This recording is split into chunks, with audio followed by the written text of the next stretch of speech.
Welcome to my presentation on stop motion, dead or thriving in the modern age of animation. In this presentation I will discuss if there is still a place in the animation industry for stop motion, or whether it is a dying medium due to the growing use of CGI and VFX in modern media. CGI is usually the preferred animating technique in the industry, as the process is seen as less time-consuming and taxing than that of stop motion. Computer graphics has taken over the industry, which in effect has created the lull in the use of stop motion animation. The technicalities of the creative processes needed for the formation of a stop motion film can involve difficulties that some animators and companies would rather avoid. Stop motion follows a one-line schedule of production from the formulation of an idea to mass production. 2 or 3 years of a project's development cycle is spent creating the script and general ideas, imagery and art that will appear in the film. The additional 2 years of the animating process taken into account. They can't rewrite or half-brained ideas because it isn't realistically possible. Everything filmed takes tremendous discipline and has to go through specific processes. However, computer graphics have changed everything. Film companies can produce a few computer-animated films a year, whereas stop motion is seen as tedious, time-consuming, painstaking, and emotionally exhausting, whilst the production continues for up to a few years in order to create something truly special. Additionally, they must get the foundation of the script down before any modelling or even storyboarding work goes into development.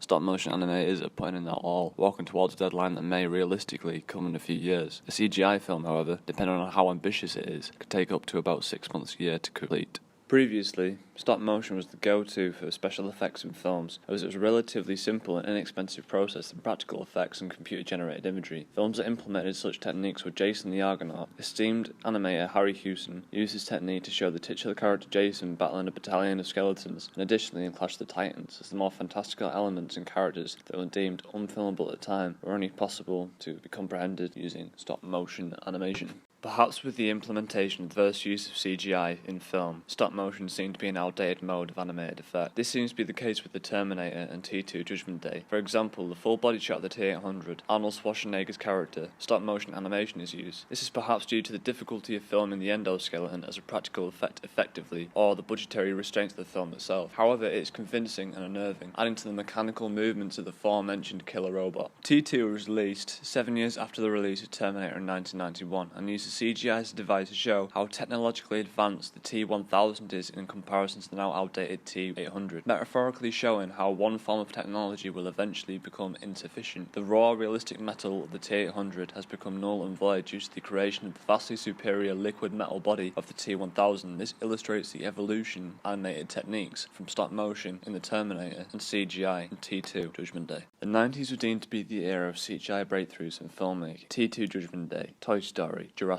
Park, which curiously seems to be the conduit of the extinction of stop motion in film. Originally, the idea was to use stop motion in Jurassic Park, and the screen tests were easily accessible online. It's extremely fascinating. Phil Tippett, the stop motion animator for the film, soon realised that with the inclusion of CGI in film would soon make his skills obsolete in an ever-changing world. The stop motion effects were akin to those in 1 million years BC, a film almost 30 years its senior, and it's clear that the revolutionary CGI effects, which contestably still hold up today, almost indistinguishable amongst the practical effects by Stan Winston Studios, makes it almost the godfather of modern CGI. So it became clear that stop motion, ironically, was soon to become the dinosaur of the animated medium, and as such, the films evolved with the times. Kubo and the Two Strings uses a combination of both stop motion and CGI animating techniques. The animation studio, Leica, used the effects in Coraline, Paranorman and Box Trolls, but never to the extent of work put into Kubo and the Two Strings. Vast elements of the animation incorporate both expansive work in the form of stop motion and CGI, respectively. At £400, standing 16 feet high with the arm span of 23 feet, the enormous skeletal monster in Kubo and the Two Strings is believed to be the largest, most complicated stop-motion puppet ever built. This is made using a metal skeleton controlled by a computer, much in the same vein as effects in theme park rides, almost like an electronic marionette which had attached cables to the structure, which were also attached to sandbags to distribute the weight. Larger puppets, it seems, are easier to manipulate. To create the wave effect in the stop-motion picture, they were as experimental, using panes of broken shower glass, paper using metal grids that they would put bin bags over it, and then putting it in a computer, but the software would modify that using CGI technology. The animators used a combination of 3D printed facial expressions from silicone, and these were smoothed over with CGI effects rather than the process Aardman uses for their Wallace and Gromit films, using different plasticine heads to convey facial expressions. There are 48 million different possible expressions for Kubo's face in this 102-minute film, humanizing the character further. These are all held together by magnets. They painted out external rigs with jumping shots or characters with difficult proportions, whereby they cannot support their own weight on a computer using CGI. This is an example of how stop motion is becoming modernized and is keeping up with its ever-changing world.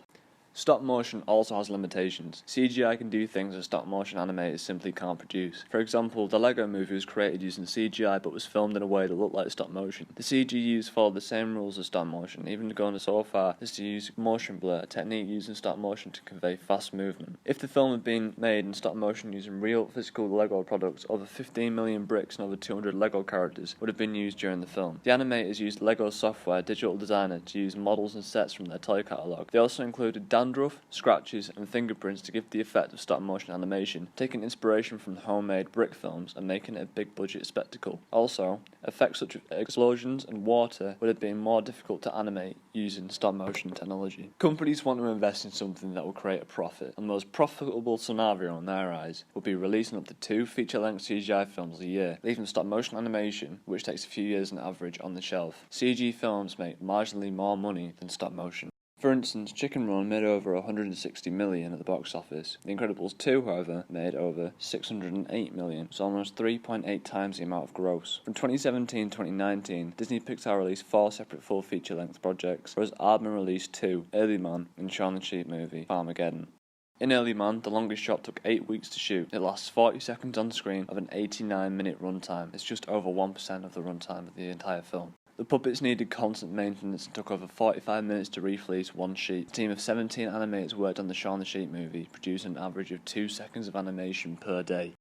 I think we should respect the amount of work and dedication that goes into the production of an animated film. Whether it is a short or a full-length feature, it is the visual representation of blood, sweat, tears and stress made by passionate, if overworked, creative and mindful artists. Simply put, the amount of time and effort used to create a piece of art, such as stop-motion animation, has to come from a raw, visionary part of oneself, and the amount of heart and skill you can see in the final product is nothing less than awe-inspiring. As a person from an artistic background, whose main drive was to broaden my horizons and, in turn, artistic skill set by learning animating techniques, I found stop motion the most rewarding, and one of the key ways to express myself, working passionately with my hands, creating something so personal and introspective and unapologetically an extension of myself. I find there to be a kind of Promethean force when I mold plasticine, and there is a part of myself that loves to tinker and fiddle. I do not think I am programmed to stare at and create from a keyboard.